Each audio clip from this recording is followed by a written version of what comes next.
নমস্কাৰ বন্ধু বান্ধৱীসকল, আজি ৰাতিপুৱা মই নাস্তা বনালোঁ, চুজিৰ নাস্তা আৰু বাদামৰ চাটনি। কেনেদৰে বনালোঁ আপোনালোকলৈও শ্বেয়াৰ কৰিছোঁ।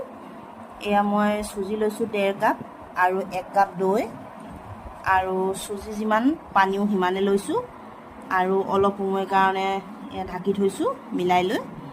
আৰু মই চাটনিখিনি বনাই লওঁ, বাদামৰ চাটনি। এয়া বাদামখিনি ভাজিছোঁ, এয়া ৰঙা হৈয়ে গ'ল ভজা।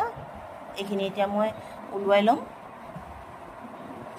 এইখিনি ওলোৱাই লোৱাৰ পিছত মই এতিয়া চানাডালখিনি ভাজি লৈছোঁ অকণমান তেল দি।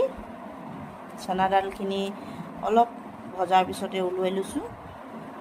আৰু এইখিনি আম আদা ভাজিছোঁ, জলকীয়া আম আদা আৰু নহৰু। এয়া আম আদাৰ গোন্ধটোৱে সুকীয়া, গোন্ধটো ইমান ভাল লাগে। এইখিনি ওলোৱাই লোৱাৰ পিছত এতিয়া মই এয়া নিমখ দিছোঁ আৰু বাদামখিনি এতিয়া এইখিনি দি মিক্সাৰ জাৰত এতিয়া নেমু চেপি ধুনীয়াকৈ এতিয়া মাৰি ল'ম। এয়া পিছা হৈ গ'ল। তাৰপিছত এতিয়া এইখিনি ফোৰণ মাৰি ল'ম।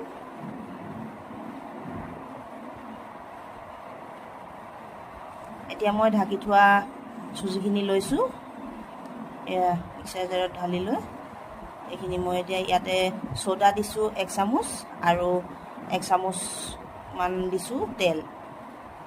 এতিয়া মিলাই লৈ ধুনীয়াকৈ এয়া বনাইছোঁ, দেখিছেনে?